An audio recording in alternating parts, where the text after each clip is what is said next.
Petrol 100 पार कर चुका है और इसके लिए दायी कौन है?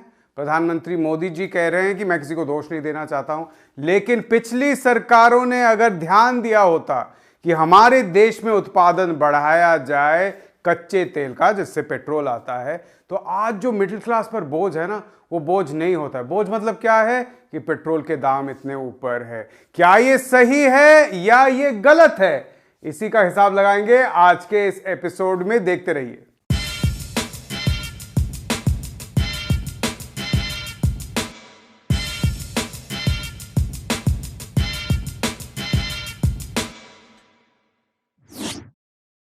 तो सबसे पहली बात क्या है? सबसे पहली बात यह है कि प्रधानमंत्री जी कह रहे हैं कि पेट्रोल का दाम आज ऐसा ये इसलिए है क्योंकि कच्चे तेल का दाम ज्यादा है, और कच्चे तेल का दाम ज्यादा है इस पर हमारा कोई कंट्रोल नहीं है क्योंकि ये बाहर से आता है। अगर हमारे देश में ही कच्चे तेल का उत्पादन होता तो कुछ कंट्रोल हो सकता था, थोड़े सस्ते में पेट्रोल डीजल बनाया जा सकता था। तो ये हुआ पहला पॉइंट। दूसरी बात है, इससे आपको लगेगा कि कच्चे तेल पर हमारा जो डिपेंडेंस है वो इसलिए है क्योंकि पुरानी सरकारों ने बोझ डाल दिया था। उन्होंने कभी भी कोई इंतजाम नहीं किया या एफर्ट नहीं डाला जिससे हमारे देश में कच्चे तेल का उत्पादन बढ़ सके। तो इसका फिर से मैं बात बोलता हूं, दाम ज्यादा है क्योंकि बाहर से आता है कच्चा तेल, उसी से पेट्रोल बनता है, इस पर हम कोई कंट्रोल नहीं कर सकते। और दूसरी बात है, अगर पुरानी सरकारों ने पेट्रोल का उत्पादन यानी कच्चे तेल का उत्पादन देश में ही करने पर थोड़ा सा फोकस किया होता तो आज ऐसा स्थिति नहीं होता। तो इसका मतलब हमें देखना चाहिए, क्या जब से प्रधानमंत्री नरेंद्र मोदी ने कमान संभाला है जो कि 2014 है, तब से क्या हमारे देश में कच्चे तेल का प्रोडक्शन बढ़ गया है? क्या हमारे देश में जो कच्चे तेल का इंपोर्ट होता है क्या वो घट गया है? ये देखना चाहिए, क्योंकि ये सरकार तो यही चाहती है ना, क्योंकि इस सरकार ने ये भी कहा था कि 2022 तक कच्चे तेल का जितना हमारे देश में इंपोर्ट होता है उसको 10% कम कर दिया जाएगा।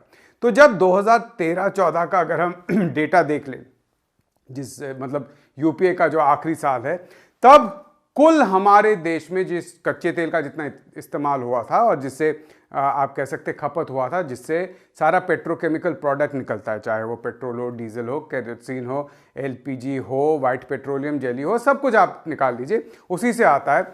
वो लगभग 83% बाहर से आ रहा था और बाकी हमारे देश में बनाया जा रहा था। और अगर 2022 तक उसको 10% कम करना होता तो यानी अगले साल तक उसको 73% पे उतारना है ना, कि अगर 100 हमारे देश में खपत हो रहा है तो पहले उसका 83 बाहर से आ रहा था, 2022 तक अगर 10% कम करना है तो उसको 73 पर उतारना है।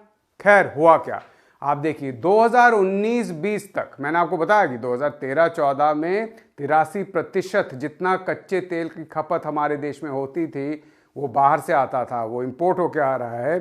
2019-20 तक वो 88% पे चढ़ गया है। जी हां, 88% पर चढ़ गया है 2019-20 कर। कम नहीं हुआ, ज्यादा बढ़ गया मोदी काल में।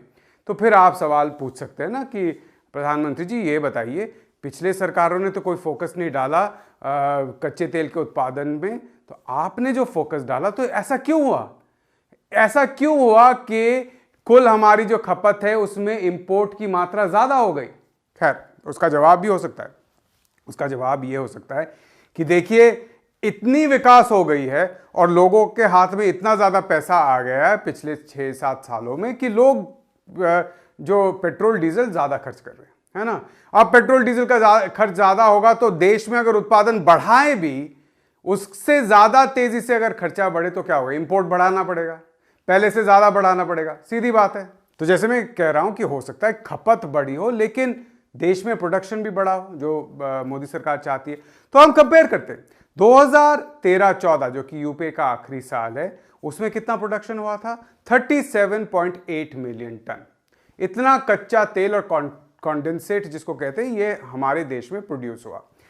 2019-20 में आकर वो कितना हुआ? ये हमारा आखिरी लास्ट डेटा हमारे सामने जो 2019-20 में आके वो 32.2 मिलियन टन पर उतर आया है।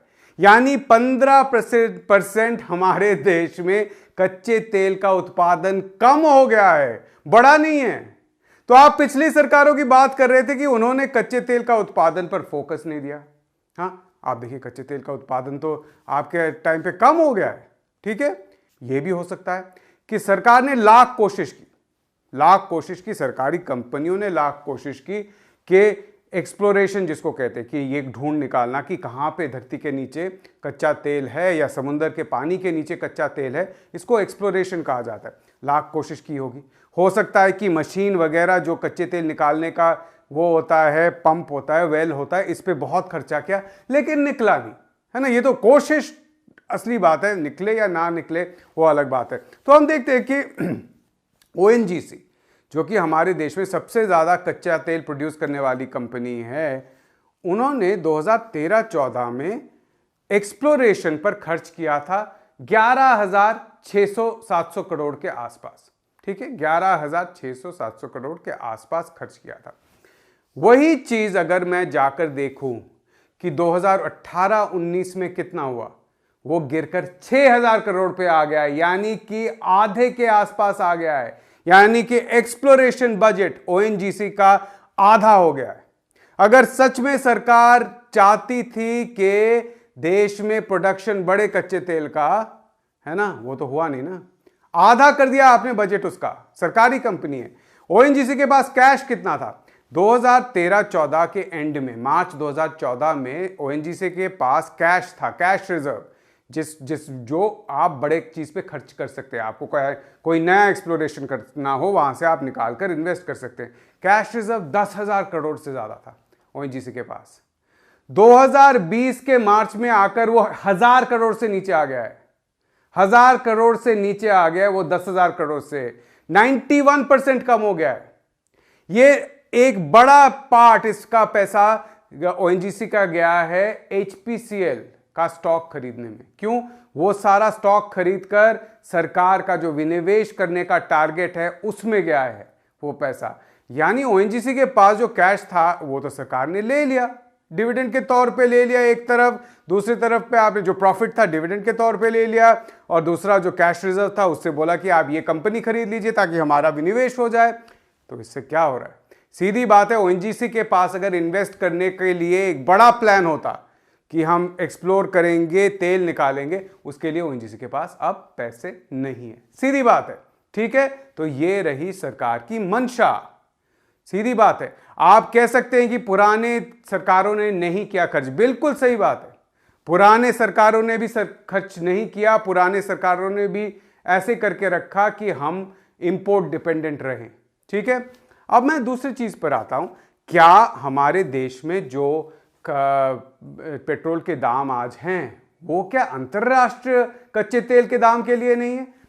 आप जानते हैं, अब तक आप जान चुके होंगे अगर आप ट्विटर पे हैं। हाँ, गोदी मीडिया, मेन स्ट्रीम मीडिया इसको कवर ठीक से नहीं करेगी, फिर भी आप जान गए होंगे कि 100 रुपए में से 70 रुपए तो टैक्स है।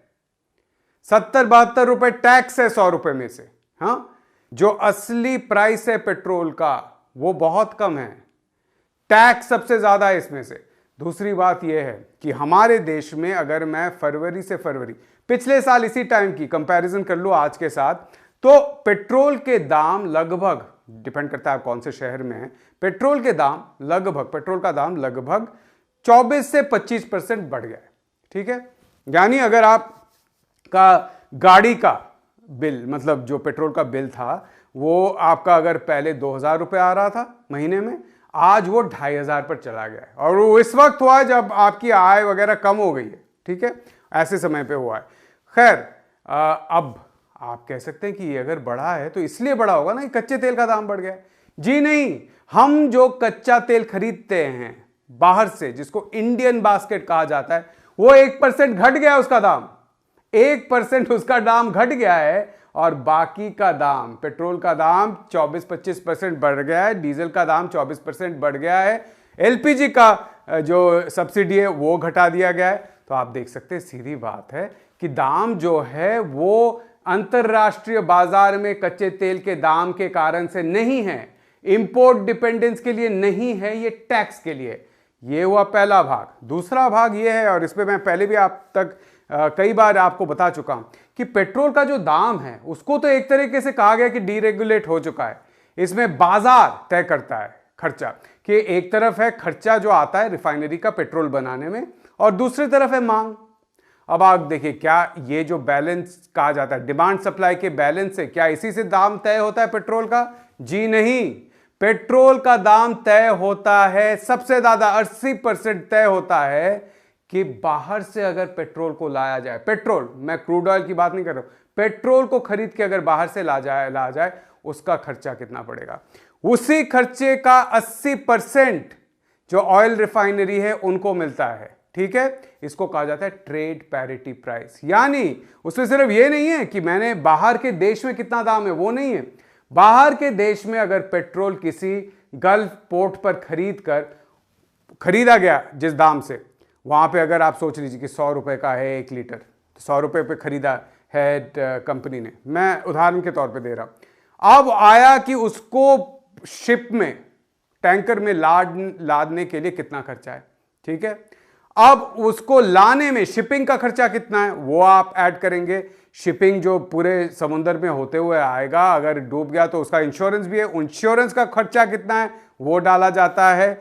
और साथ में एक इंपोर्ट ड्यूटी, 2.5% का इंपोर्ट ड्यूटी, वो भी डाला जाता है। और तब तय किया जाता है कि आज अगर हम इंपोर्ट करते तो यहां पर कितना खर्चा होता पेट्रोल इंपोर्ट करके बेचने का। वही पैसा रिफाइनरी को दिया जाता है, 80% वही है और 20% एक्सपोर्ट का दाम उस पर तय किया जाता है।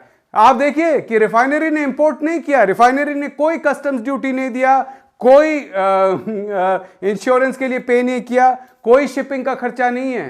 ठीक है, ये सब खर्चे बाहर के देश से लाने से हो सकते हैं, यहां पर तो नहीं है। तो ये सीधा एक मार्जिन जो है रिफाइनरी को मिल रहा है, वो रिफाइनरी प्रोटेक्शन है। असल में अगर आप देखें हमारे देश में सारे रिफाइनरी अच्छा खासा प्रॉफिट करते हैं हर कच्चे तेल के बैरल पर। उसको जब वो बदलते अलग अलग प्रोडक्ट में, चाहे वो पेट्रोल हो डीजल हो, और फिर बेचते हैं, इस पर अच्छा खासा वो प्रॉफिट करते हैं, अच्छा खासा उनका मुनाफा होता है। यानी जो प्रोटेक्शन दिया जा रहा है रिफाइनरी को पहले से ही, डीलर के पास पहुंचने से पहले, टैक्स लगने से पहले ही वो दाम बढ़ा चढ़ा कर लगाया जा रहा है। सो हर तरीके से दाम जो है वो बढ़ाकर हम तक पहुंच रहा है। और इसमें इंटरनेशनल प्राइस का कोई मतलब नहीं है। इंटरनेशनल प्राइस नीचे है, टैक्स ज्यादा है, और जो रिफाइनरी है उनका प्रॉफिट ज्यादा है, सीधी बात है। और ऊपर से देश में कच्चा तेल निकालकर इंटरनेशनल यानी कि इंपोर्ट पर जो हमारा डिपेंडेंस है उसको कम करने का भी कोई प्लान या एफर्ट नहीं है। आज का एपिसोड यही तक।